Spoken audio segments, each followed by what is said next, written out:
नमस्कार। मैं डॉक्टर हेमंत शर्मा। आज आपको बताने जा रहा हूँ मेटाबॉलिक रेस्पॉन्स टू इंजरी।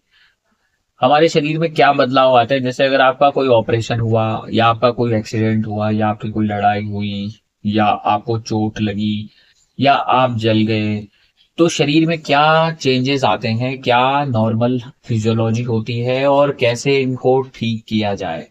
इसको पूरा समझते हैं कि आपकी बॉडी में ये कोई मेंटल स्ट्रेस नहीं है, ये एक फिजिकल ट्रॉमा है, फिजिकल स्ट्रेस है। चाहे आप जल गए हो, चाहे आपको इन्फेक्शन हुआ हो, या आपका ऑपरेशन हुआ हो, या आपका एक्सीडेंट हुआ हो, या आपको चोट लगी, बड़े लेवल की है ना, छोटे मोटे की बात नहीं कर रहा हूं मैं, अच्छी खासी चोट लगी हो उस केस में, या बड़ी सर्जरी हो, छोटी सर्जरी की बात नहीं कर रहे, बड़ी सर्जरी की। तो इसमें आपके फेजेस होंगे। फेजेस मतलब कैसे होंगे? आपका पहले होता है अर्ली फेस, या फिर हम इसको बोलते हैं इमीडिएट फेस या एब फेस, ठीक है। जो कि बदलाव 0 घंटे से लेके 48 घंटे तक आते हैं, मतलब कुछ घंटे में आपके शरीर में क्या क्या बदलाव आएंगे।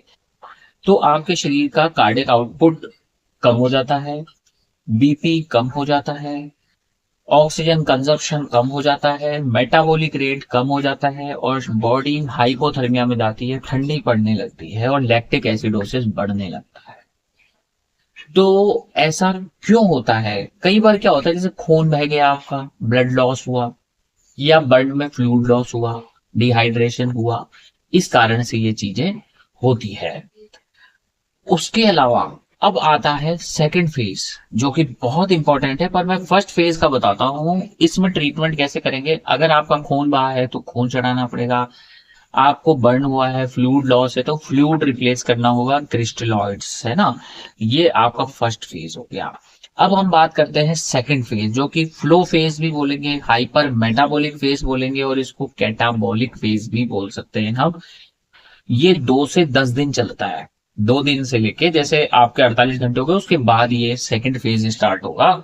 इसमें आपका मेटाबॉलिक रेट बढ़ेगा, कार्डियक आउटपुट बढ़ेगा, हार्ट रेट बढ़ेगा, प्रोटीन कैटाबॉलिज्म बढ़ेगा, ग्लूकोनियोजेनेसिस होगा, ग्लूकोज बढ़ेगा, कोर्टिसोल बढ़ेगा, लाइपोलाइसिस बढ़ेगा। अब इसका मतलब क्या है, जो मैंने आपको चीजें बताई, इसका मतलब ये है, इस फेज के अंदर सिंपैथेटिक टोन एक्टिव होगा आपका, है ना। इन्फ्लामेटरी मीडिएटर्स एक्टिवेट होंगे, तो उससे आपका बीपी बढ़ेगा, आपका पल्स बढ़ेगा, आपका ग्लूकोज बढ़ेगा, आपके शरीर में लिपिड्स, फैट्स टूटने लगेंगे, आपके शरीर में इंसुलिन रेजिस्टेंस होगा। तो इस फेज को हम कैसे ट्रीट करते हैं, ये बहुत इंपॉर्टेंट है। अगर आपका बीपी बढ़ रहा है, ऐसे पेशेंट मैंने भी देखे हैं, और कई बार ऐसी बड़ी मिस्टेक होती है, उनको कोई भी एंटी हाइपरटेंसिव दवाई चलाई जा रही हो 2 से 10 दिन के पीएच में, कुछ समझ में ही नहीं आ रहा है कि ये अपने आप चीज ठीक हो जाएगी। मेटाबॉलिक रेस्पॉन्स टू इंजरी है ये। इसमें आपको बीपी पल्स कंट्रोल करने की जरूरत नहीं है, ये शरीर का ऑटोमेटिक फिजियोलॉजी है, फेनोमिना है, ये 10 दिन के बाद अपने आप ठीक होगा। अगर फिर भी बीपी बहुत ज्यादा है, तो उस केस में हम प्रोपेनोलॉल दे सकते हैं, जो कि कैटाकोलामाइन्स को कम करेगा। हाइपरग्लाइसीमिया है, बहुत ज्यादा शुगर है, तो इंसुलिन दे सकते हैं। पर कुछ लोग क्या करते हैं, इसमें बीपी को कंट्रोल करने के लिए टेलमिसर्टान, एम्लोडिपिन, निकार्डिया, पता नहीं क्या क्या दे रहे हैं। तो आप बॉडी के नॉर्मल फिजियोलॉजी को डिस्टर्ब कर रहे हैं, जो शरीर का हीलिंग पावर है उसको खत्म कर रहे हैं। इसमें न्यूट्रिशन दिया जाता है, एंट्रल फीडिंग चालू किया जाएगा, जैसे मुंह से या राइस ट्यूब से फीडिंग दी जाएगी। न्यूट्रिशन बहुत इंपॉर्टेंट है रिकवरी के लिए। हाइड्रेशन तो रहेगा ही, और जो कॉज है उसको ट्रीट करना है, क्या कारण है वो इंपॉर्टेंट है। अब आता है आपका थर्ड फेज, जिसको हम एनाबॉलिक फेज बोलते हैं, रिकवरी फेज बोलते हैं।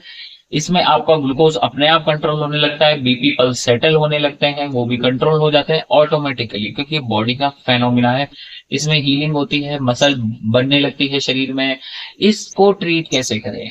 इसमें रिहैबिलिटेशन की जरूरत है, न्यूट्रिशन की जरूरत है, फिजियोथेरेपी की जरूरत है, ऑक्यूपेशनल थेरेपी, स्पीच थेरेपी, जो जो आपको रिक्वायर्ड है वो सब जरूरी है।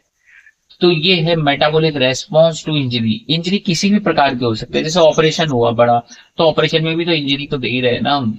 बड़ा इंसिजन लगा रहे हैं, चीर फाड़ कर रहे हैं, फिर रिपेयर कर रहे हैं, तो बॉडी में रेस्पॉन्स आएगा। कोई ट्रॉमा, मतलब कोई एक्सीडेंट हुआ, कोई छत से गिर गया, कोई मार पड़ी या सॉल्ट हुआ, बहुत सारी चीजें हैं, है ना। उसके अलावा बर्न, आप जल गए हैं, या फिर कोई बहुत ही सीवियर इन्फेक्शन हुआ, तो वो भी मेटाबॉलिक रेस्पॉन्स टुवर्ड्स इंजरी होता है।